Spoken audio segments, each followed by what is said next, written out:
Glória a Deus. Vamos dar aqui início à nossa aula, nossa terceira aula. Oramos, pedindo a bênção do Pai. E hoje é a nossa terceira aula, lembrando que é aula dobrada, 2 períodos dessa matéria, que é a matéria História dos Avivamentos. Eu gostaria de ler aqui com os irmãos um texto que se encontra no livro do profeta Joel, Joel, capítulo de número 2, versículo de número 28. Joel 2, 28. Tem um texto aqui muito lindo da parte do Senhor, que é aquela grande profecia sobre o derramar do Espírito Santo sobre toda a carne. Profecia essa que se cumpriu no dia de Pentecostes e que continua se cumprindo até os dias de hoje. E na minha opinião, na minha leitura, eu quero acreditar que quanto mais próximo do fim, maior será o derramamento do Espírito Santo sobre toda a carne. Então, livro do profeta Joel, capítulo de número 2, versículo de número 28. Acharam?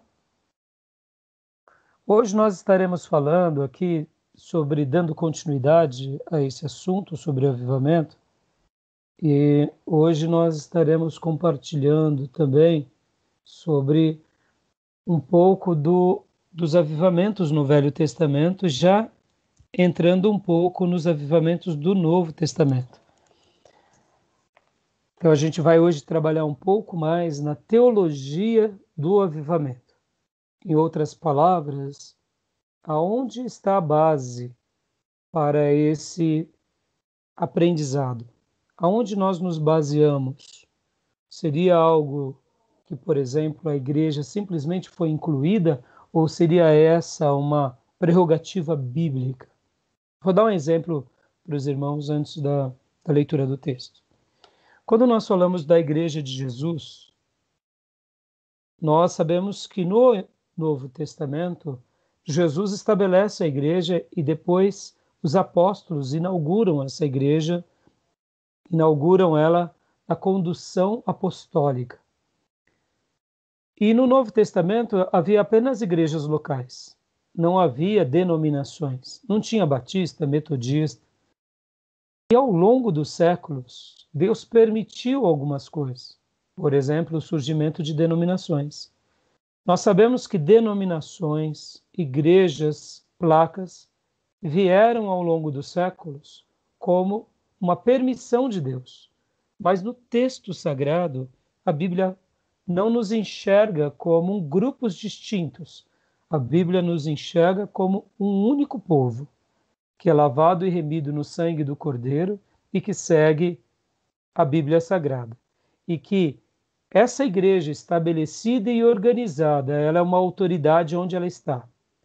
Essa igreja, de contrapartida, tem um pastor, um anjo, que é o maestro dessa grande orquestra, que vai reger essa orquestra durante o período que Deus ali o colocar.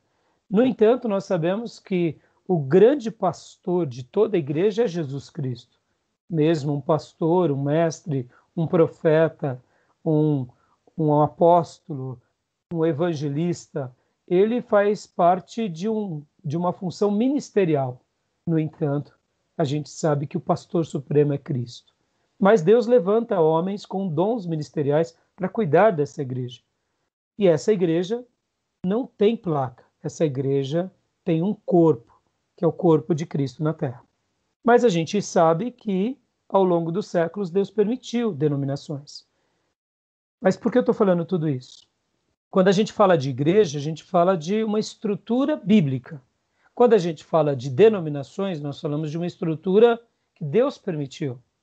Quando a gente fala de avivamento, isso que eu quero trabalhar na ideia da teologia do avivamento. Teologia do avivamento é uma coisa que surge na história da igreja ou é uma coisa que está entranhada em toda a história da Bíblia? A gente sabe que é algo que está entranhado. Desde quando Deus cria o homem, Deus também faz com que esse homem seja receba o Espírito Santo para que ele possa ser bênção. Então Deus separa um povo, Deus escolhe um povo, Deus escolhe pessoas para quê? Para manifestar a sua glória e fazer desse povo um povo abençoado. E aí nós vemos que na história dos servos de Deus do passado, no Velho Testamento e no Novo, que havia um período de grande avivamento. Então, quando a gente estuda avivamento, e hoje falando sobre a teologia do avivamento, eu quero focar isso. Aonde estão essas porções? Como elas estão? De que forma elas estão? Quais são os princípios dela? Como se aplica um avivamento lá no Velho Testamento?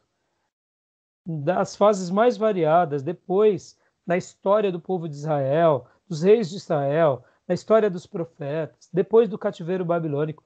Como que eram esses avivamentos? Será que haviam semelhanças entre eles, coisas parecidas? E isso tudo é muito lindo a gente estudar e aprender, porque quando a gente ora pedindo um grande avivamento, a gente vai se preparando para isso. E é isso que importa para a gente, é buscar aquilo que a Bíblia cita. Na nossa primeira aula, trabalhamos muito sobre essa questão se o Brasil já passou por avivamento ou não. Na nossa segunda aula, nós trabalhamos mostrando quais são os grandes sinais ou qual é o grande fator determinante no avivamento. E hoje a gente vai mergulhar um pouco mais nas Escrituras, voltando-se a esse tema. Eu quero também hoje fazer aqui uma discussão um pouco sobre os vídeos que eu passei para os irmãos assistirem da semana do avivamento que o nosso querido irmão Augusto Nicodemos e outros pastores passaram dias atrás naquela coalizão pelo Evangelho. Eu achei que foi muito enriquecedor e eu gostaria também de debater com vocês. Então, hoje aqui a gente vai debater um pouco, vai fundamentar. É claro que as Escrituras ela trata disso de uma forma muito ampla, muito linda, e a gente aqui não está para fechar aquilo que Deus faz, mas a gente está aqui para aprender como Deus faz. E se ele deixou registros nas Escrituras, é porque esses registros merecem ser considerados, avaliados, e a gente precisa aprender para que a gente não erre, para que a gente possa seguir esses passos, tá bom? Então, até aí, tudo bem? Alguma pergunta? Alguma dúvida? Vamos ler Joel capítulo 2? Eu vou ler aqui na versão NVI, 2 do 28 ao 32, diz assim: E depois disso derramarei do meu espírito sobre todos os povos. Os seus filhos e as suas filhas profetizarão. Os velhos terão sonhos. Os jovens terão visões. Até sobre os meus servos e servas derramarei do meu espírito naqueles dias. Mostrarei maravilhas no céu, na terra, sangue, fogo e nuvens de fumaça. O sol se tornará em trevas e a lua em sangue, antes que venha o grande e temível dia do Senhor. E todo aquele que invocar o nome do Senhor será salvo. Pois, conforme prometeu o Senhor, no monte Sião e em Jerusalém haverá livramento para os sobreviventes, para aqueles que temem o Senhor, para aqueles a quem o Senhor chamar. Amém? Essa mesma profecia foi lida por Pedro no momento em que foi derramado o Espírito Santo no Pentecostes. E ali eles receberam dons, e ali foi aquele momento tão maravilhoso onde a igreja agora foi selada de uma forma diferenciada com o Espírito Santo para fazer a obra. Tá bom? Tem aí alguma pergunta, alguma dúvida? Não. Tranquilo? Então agora a gente vai aqui para os slides. Eu vou primeiro aqui apresentar uma parte para vocês de um pequeno material que eu já tinha pedido, né? Hoje, como eu disse para vocês, a gente vai estar trabalhando algumas questões. Deixa eu já passar aqui para o Felipe, né? Felipe, eu tenho aqui nessa apresentação, eu creio que vocês estão vendo aí na tela, né? Todos estão vendo? Tô sim. Então, para a semana que vem, Felipe, temos aqui o Batismo com o Espírito Santo, parte 1 e parte 2, do pastor Augusto Nicodemos, na nossa folha de exercícios extras, que eu já publiquei, mas se precisar eu passo de novo, tem um link. Eu faço questão que você, o Alex e os demais irmãos que queiram participar desse módulo assistam, porque na semana que vem nós estaremos debatendo um pouco sobre esses 2 vídeos, 2 palestras do nosso querido mestre, pastor Augusto Nicodemos, tá bom? E aqui estão os links. A gente vai estar trabalhando sobre eles. Então, como eu falei há pouco com os irmãos, hoje a gente vai falar um pouquinho do Espírito Santo no Antigo Testamento e no Novo Testamento. Nós estaremos falando sobre, principalmente hoje, os avivamentos no Antigo Testamento e depois os avivamentos no Novo Testamento. E a gente vai fazer aqui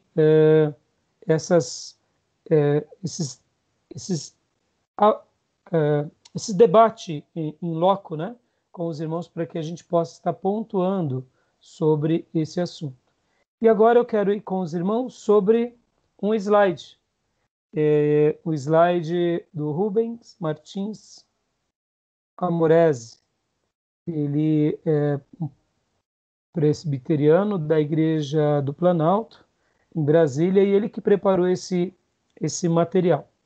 Então, eu gostaria de ler aqui rapidamente com os irmãos, porque nas aulas anteriores nós já discutimos sobre que uma das características que marcam o avivamento vamos ver, sei que o Felipe Riente é um excelente aluno, eu gostaria de perguntar, Felipe, você lembra qual é a grande evidência que marca o avivamento?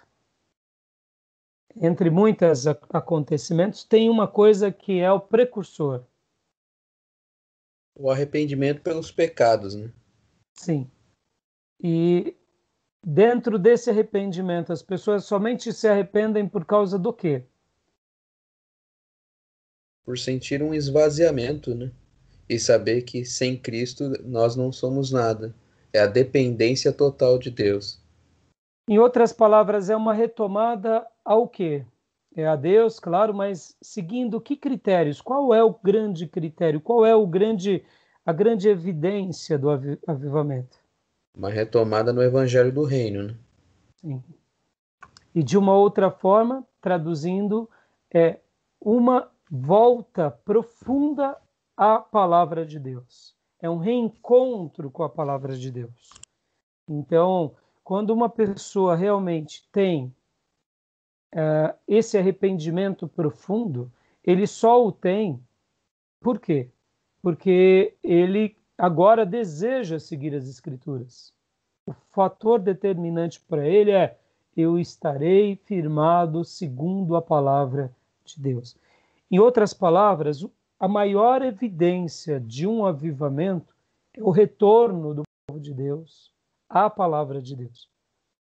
Nas aulas passadas, irmãos, nós mencionamos muito o que não é avivamento, por isso que os irmãos podem assistir essas aulas tanto aqui, né, pelo Skype, quanto também pela nossa página do seminário no Instagram, que é Missionária Seminário. Estão as 2 aulas lá. Então, lá nós trabalhamos muito mostrando o que não é o avivamento e usamos um material, inclusive, do reverendo Hernandes Dias Lopes, mostrando que avivamento não é. Avivamento não é uma festa gospel, avivamento não é emocionalismo, avivamento não é mudança doutrinária. Avivamento, o que é, em resumo? É o retorno da igreja ou do povo de Deus à Bíblia. Naqueles slides nós aprendemos uma coisa muito linda, que a evangelização, a igreja vai e leva a palavra para os não crentes. E o avivamento, na realidade, não é para o não crente, o avivamento é para o crente. O avivamento acontece no seio da igreja, do povo de Deus. E como isso acontece? É uma retomada, é um renovar, onde o povo de Deus, que estava morto nos seus delitos e pecados, estava na sua frieza, Agora ele enxerga que Deus é o seu tudo. E ele retoma, ele se purifica, ele volta à prática daquilo que Deus sempre desejava para ele, que é a prática do arrependimento, da purificação.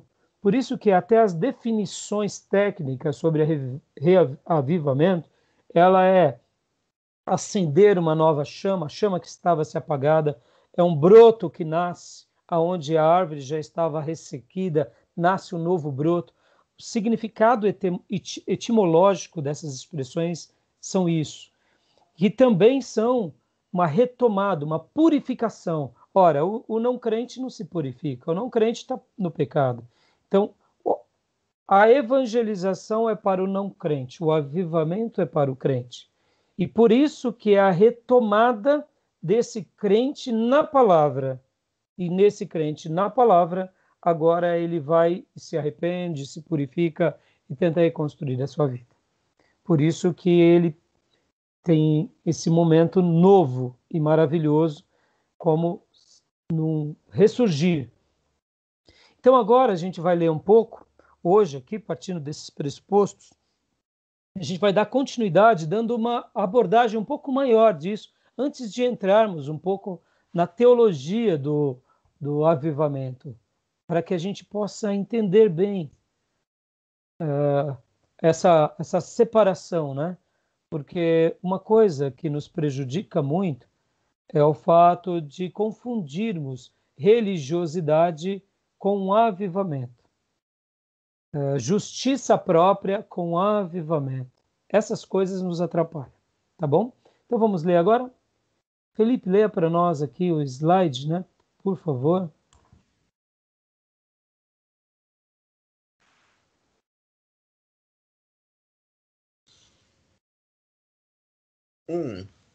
O que é avivamento espiritual?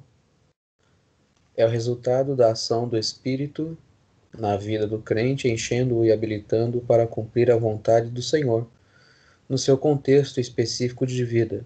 Tem também a conotação coletiva de um movimento. Olha só que interessante, né? É algo no crente que atinge também o coletivo, tem a ver com questões de movimento, né? Lembra aqui a ideia de que não é uma água parada. 1.2. É o resultado também da ação, permissão ou submissão do homem, no sentido de buscar santidade e de se deixar encher por Deus. 1.3. Acontece normalmente em momentos de crise da igreja, seja por pecado, seja por apatia, desnorteamento ou por desobediência à sua vocação e missão. Olha que interessante. Nós sabemos que o avivamento não é um programa da igreja e que nenhum homem, nenhum ungidão, sacrossanto, pai apóstolo e qualquer outra terminologia gera avivamento. O avivamento é fruto de Deus entre nós. E quando Deus derrama essa graça e esse poder, todo critério humano sai de cena e entra apenas em cena o critério divino. Então, ao mesmo tempo que o avivamento é uma atuação de Deus, há um consentimento humano, há uma participação nossa. De que forma? Nos voltando à Bíblia, tendo o desejo de praticar a palavra, tendo um desejo de se restaurar nos altares onde estavam danificados. Ou seja, a gente faz o nosso papel. Deus realiza o dele, a gente faz o nosso. E geralmente isso acontece depois de um período de muita morbidão, de muita sonolência, onde o povo de Deus está muito acostumado, eu diria, a um sono falso, um sono do sossego. E isso não é novo, amados. Isso sempre aconteceu. Na história do povo de Deus, sempre aconteceu. Períodos de grande poder, e depois o povo é como se eles se acostumassem com esse grande poder, e começassem a entrar num período, então, de acomodação. E aí fossem se acostumando, as próximas gerações vão vindo nessa suposta acomodação, e de repente tudo se estagna, tudo fica parado. E aí o povo que é de Deus começa a viver uma vida muitas vezes sem sentido, sem valor, começa a se envolver em pecado, e aí onde entra essas crises. Crise de identidade, crise de propósito, crises das mais variadas. E aí começam então a buscar a Deus, pedindo: Deus, faça com que voltemos àquilo, faça com que tenhamos experiências. E aí, diante desse coração que ora, e aí onde entra a oração. O coração que ora e invoca, a oração não traz o avivamento, mas a oração prepara o nosso coração para o avivamento. E por que prepara? Porque quanto mais a gente pede, quanto mais a gente se consagra, mais a gente vai ficando apto a receber esse avivamento. E aí, no momento em que Deus derrama o avivamento, esse povo que já estava orando agora é como se a Bíblia passasse a ter um valor extraordinário, porque parem e pensem em um instante. Quando uma pessoa está na sonolência do seu pecado, você chega para o irmão e fala: irmão, o que o irmão está fazendo não está certo na palavra. E aí ele diz: tudo bem, pastor. O senhor também é perfeito, pastor? E ainda usa a palavra, dizendo: quem é perfeito, atire a primeira pedra. E aí, quando a gente chega nesse ponto, a gente já não tem mais o que falar. Né? Porque se no momento que um pastor destrui uma ovelha e a ovelha vem armada, não tem o que fazer mais. Porque se pressupõe o momento em que a ovelha foi confrontada, não pelo pastor, mas pela palavra, ela vai dizer: amém. Eu vou procurar cumprir o que diz a palavra.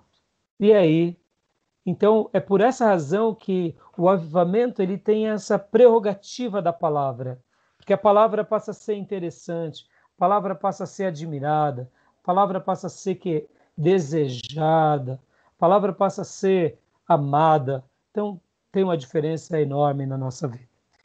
Então, aqui a gente vê que o avivamento geralmente vem nesse grande momento. Continua lendo para nós, Felipe, por favor.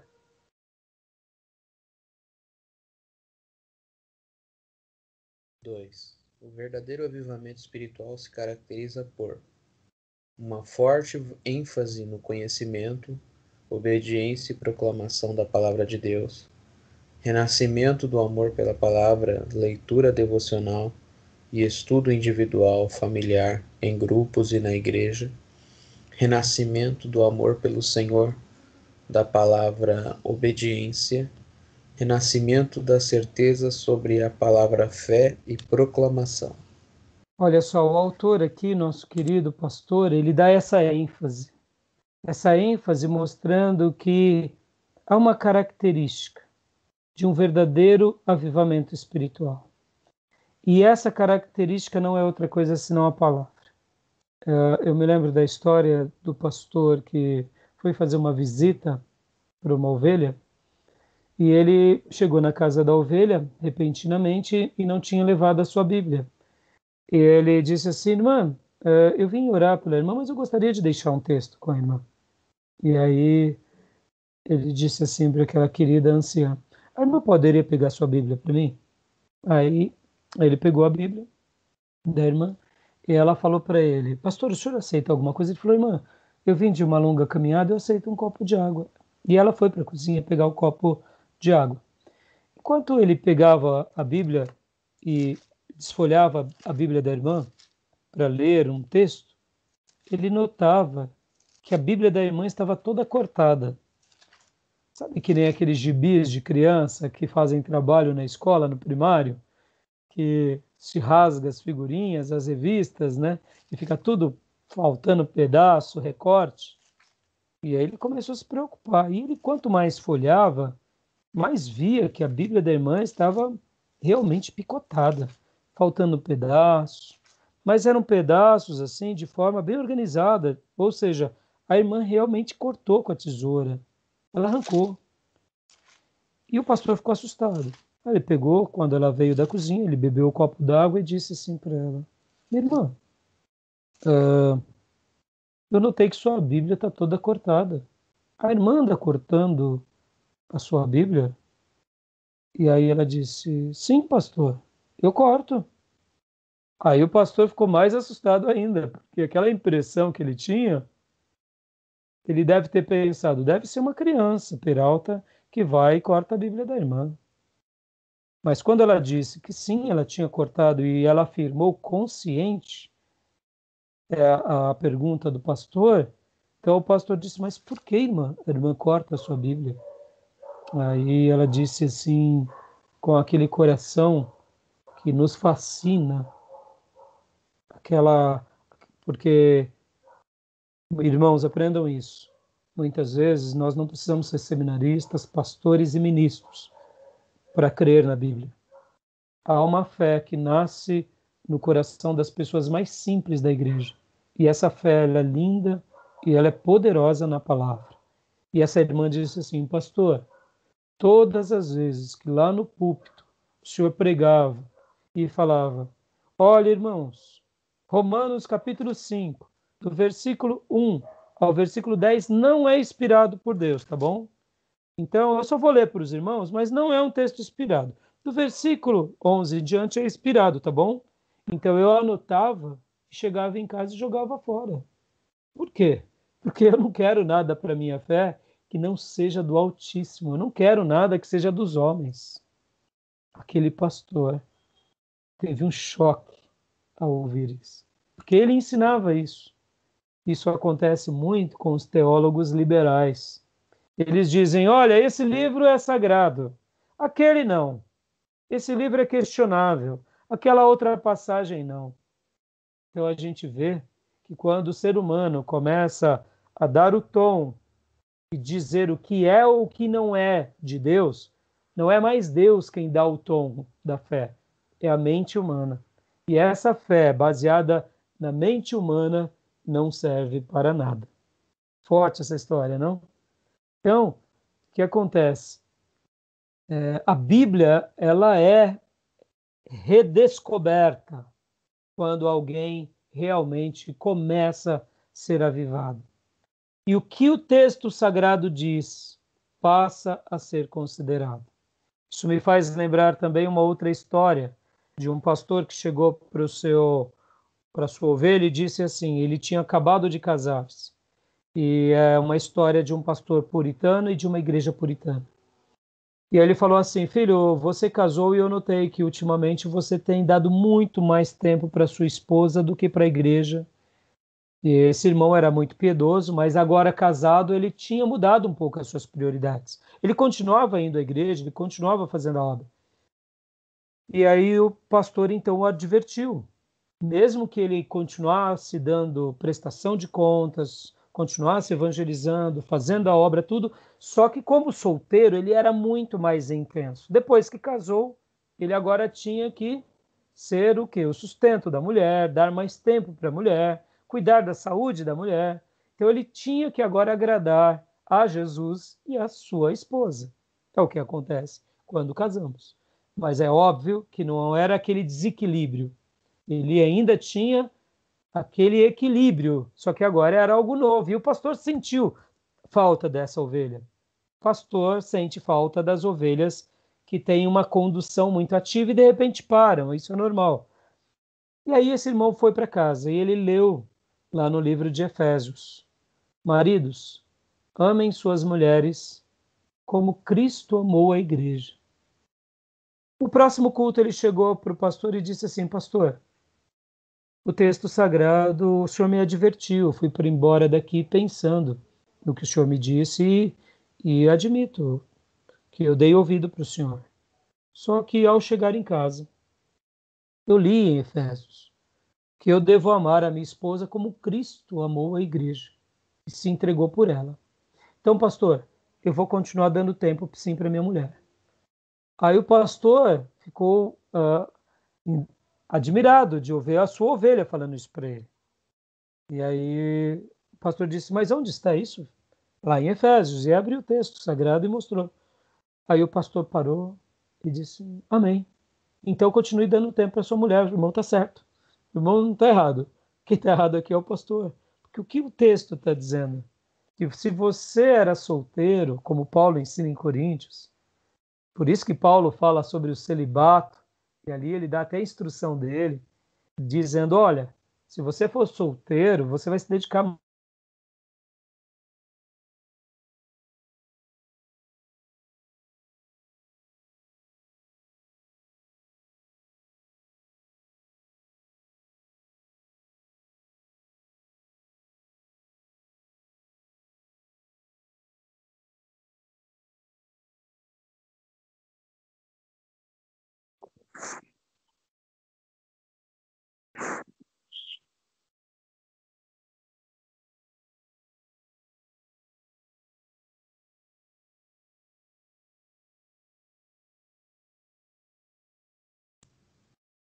Travou aí, Alex? Travou. Tô ouvindo, Acho mas que, passou. eu acho que travou do pastor lá. Vamos esperar um pouquinho. Aham. Tô ouvindo mais ele não.